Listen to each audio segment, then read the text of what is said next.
Okay, is this even working? I don't know how much time I have left. If you're getting this, if this file actually survived, you need to listen. My name, it doesn't matter. What matters are these reconstructed events. Everything we pulled from the shadows of what happened. This is what we found. This is the memo that literally broke the world. I'm trying to piece this all together from a corrupted data drive we salvaged from an old command bunker. It's a warning. It's this final desperate message that nobody really got until everything just stopped. Every single thing you're about to see is just a fragment, a ghost of a timeline that led us here. To this. This date, January 2026, this is the exact moment the world fractured.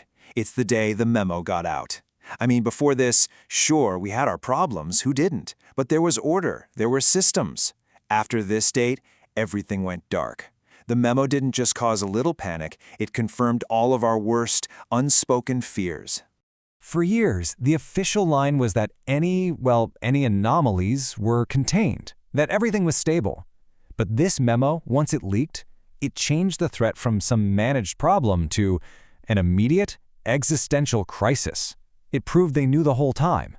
And worse, it proved they were lying to all of us. And you can see what happened next right here.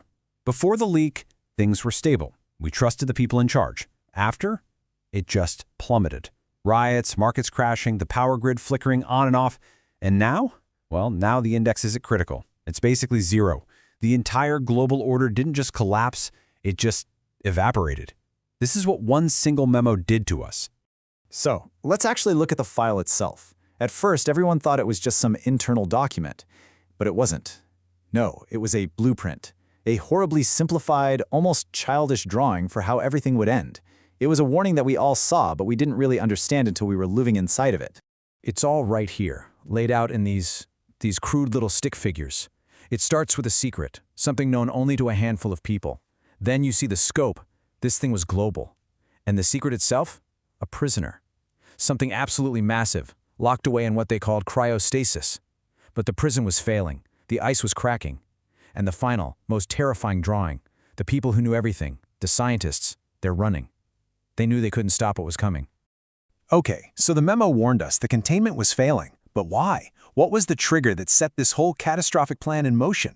The fragments in the file give us the answer. Turns out the ice didn't just crack on its own. We broke it. That's the billion-dollar question, isn't it? The one that just burned through society in those last crazy days. What in the world were they hiding that needed a global, top-secret prison made of ice buried deep beneath the earth? In the memo, they're called containment fields, a whole network run by this group called the Order, and it was designed for just one purpose: keep some kind of subterranean entity frozen solid. The memo says it over and over again. The stability of these fields was everything. It was the only thing that mattered. And here it is, the reason it all went wrong. I'm reading this right from the fragment. Global shifts and deep-sea drilling destabilized the Order's primary containment fields. Our endless search for resources, all our drilling and fracking, we were the ones banging on the walls of the prison. We woke it up. The memo even had a name for it, the Great Awakening. How chilling is that? They predicted it was going to happen, but they thought they had more time. A decade, maybe more. But no, it happened less than a month after the leak. Their entire timeline was just fatally wrong. So, once the breach was undeniable, the Order rolled out its final protocol. They had a plan. They had a response team all ready to go. You can see the tactical logic in the data.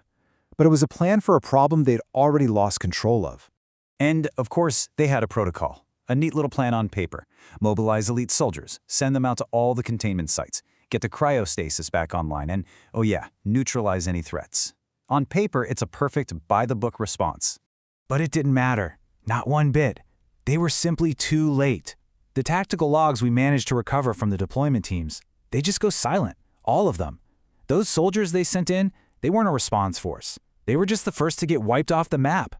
And that's what came next. After the response failed, after the screaming on the emergency channels finally faded out, there was just silence. The cities went dark, the networks crashed. The whole world just fell quiet. But it was a deep, heavy, watchful kind of quiet. So what you've just been looking at, you have to remember none of this is the full picture. It can't be. These are reconstructed events drawn from shadows. It's all just pieced together from broken hard drives and frantic final messages. This isn't a history lesson. It's an echo. It's really the best I could do with the ghosts in the machine. So we know the January memo was a warning that nobody listened to. And that leaves one last question, doesn't it? If that was their warning, then what is this broadcast? What am I really trying to tell you? And are you even listening?